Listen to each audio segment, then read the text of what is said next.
naway maging isang makabuluhang gabi ang ating ginagawang pagtitipon ngayon. Alam kong mabigat ang kalooban nating lahat.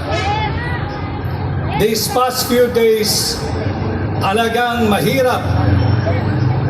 Emotionally, physically, mentally, and intellectually draining ang pinagdadaanan nating lahat.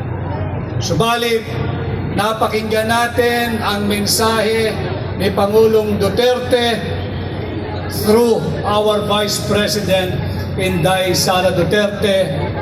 Nakausap ko ng personal si Mayor Baste Duterte nung nakaraang Thursday at nakitaan ko sila ng katatagan. Nais ko lang siguro ipahatid sa inyo ang naging mensahe ni Mayor Baste nung kami nagkaharap. Hindi ngayon ang panahon upang tumatak ang ating mga luha. Ngayon ay panahon upang tayo ay magsama-sama at higit maging matatag. Ngayon ay panahon upang tayo ay magsama-sama at huwag magpapasindak. Alam ko ang nasa kalooban at isipan ninyo. Mahirap talaga maunawaan bakit isinuko o inihandog ng sarili niyang gobyerno sa naglalaway na banyaga ang dati niyang Pangulo.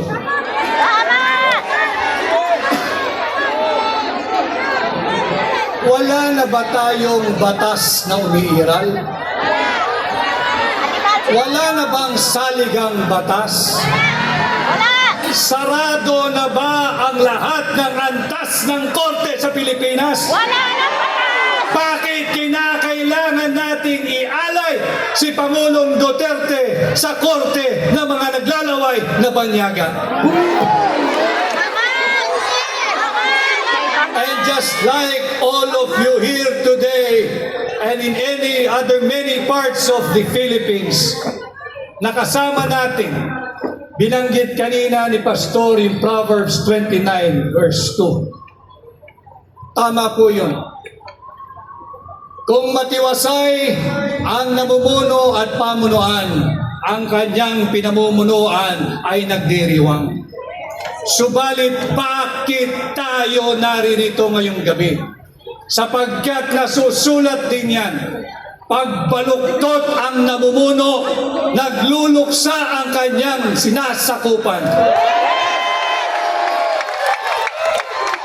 And tonight, I am here not as a candidate. Let's forget about it now. I am here like you bilang Pilipino. Ako'y bilang abogado at katulad ninyong lahat, ako'y naririto bilang isang maisog na Pilipino.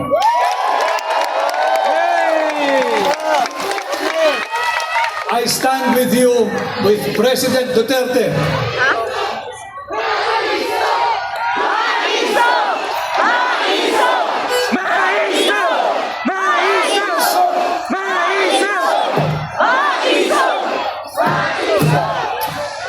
Kasama ninyo ako sa ating ginagawang panalangin. Bahagi din ako ng local defense team ni Pangulong Duterte. Subalit, I think it is more and beyond legal now. Kaming mga abogado, we can only do so much. And I tell you, Filipino people, itong labang to, hindi abogado ang magpapanalo rito. Taong bayan kayo ang magpapanalo rito!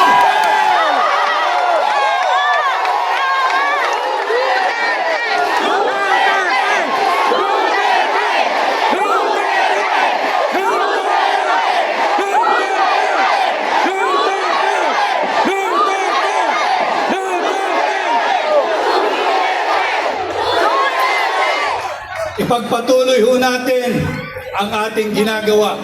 Kung ilang araw, linggo o buwan ang darating, itong ginagawa nating payapa at malayang pagsasaad ng ating saloobin. Patuloy tayong magsama-sama, patuloy tayong mag-ingat.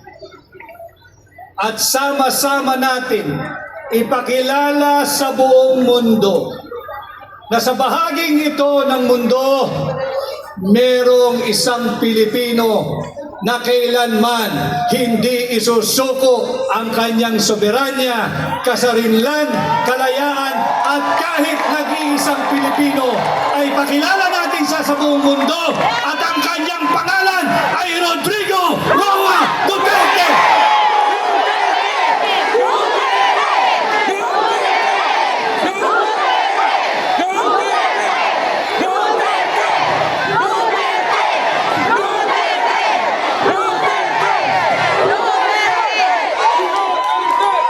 Pakilala natin, hindi lamang dito sa Pilipinas, kundi sa buong mundo. Sa kabila ng kanyang edad, sa kabila ng kanyang kalusugan, buong sigasig niyang tinanggap at sinabi niya, walang mananagot na pulis at sundalo sa aking naging polisiya. Akin ito. Yan ang malinaw na sinabi ni Pangulong Duterte. At muli, ako ay naririto kaisa ninyo sa pag-aalay ng panalangin. At sana patuloy tayong magkaisa at uulitin ko. Patuloy nating ipakilala sa buong mundo, hindi lamang sa ICC, na dito sa bahaging ito ng mundo, merong isang Pilipino, ang ngalan ay Rodrigo, na hindi isusuko ang kapwa niya Pilipino sa mga naglalaway na banyaga, sa naglalaway na korte. Ang tawag ay ICC. Maraming salamat. Mabuhay po tayo. Mabuhay si Tatay Digong. Let's bring home Tatay Digong!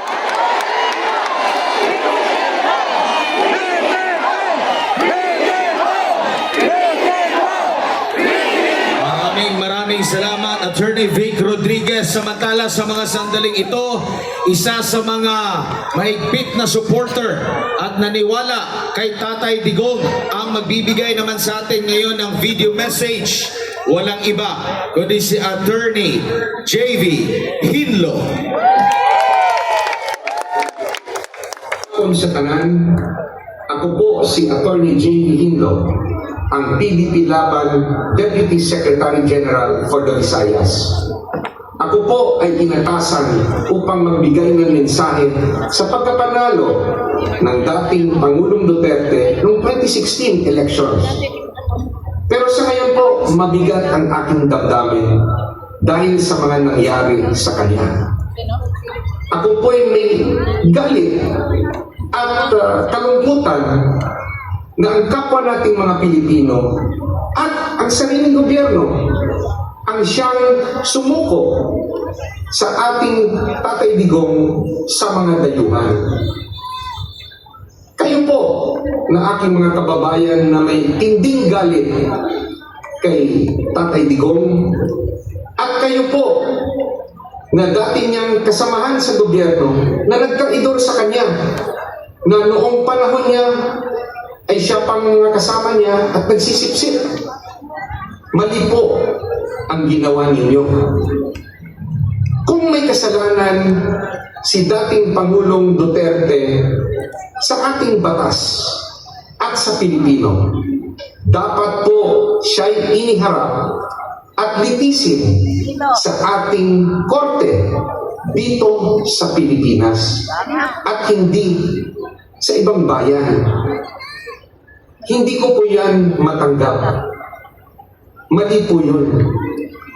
Sa aking mga kapartido sa PDP Laban, sa aming mga kaalyado, at sa mga kapwang Pilipino na sumusuporta kay Tatay Digong, huwag po natin siyang kalimutan. Tayo po ang nagpatakbo kay Mayor Duterte dati para maging Pangulo noong 2016 election. Hindi ba natatandaan pa natin na ayaw niyang tumakbo? Kasi po, nasa isip niya na yung nangyayari sa kanya ngayon ay pwedeng mangyari dahil isinapuso niya ang pagiging presidente. Pero tayo ang nagmakaawa sa kanya. Mayor Duterte, kailangan ka po ng bayan. Tumakbo po kayo bilang presidente. At yun nga, ito na ang nangyari. Ipaglaban po natin ang karapatan na maging isang malayang nasyon. Mali po ang ginawa ng ibang Pilipino na isinuko ang dating presidente sa mga dayuhan. Ako po, si Atty. J.V. Hinlo, isang tapat na Pilipino. Hindi po ako sang-ayon sa pagsuko, sa pagtraidor ng aking mga kababayan sa kay Mayor Duterte at ibinigay sa mga banyada. Maraming salamat, Attorney J.V. Hinlo.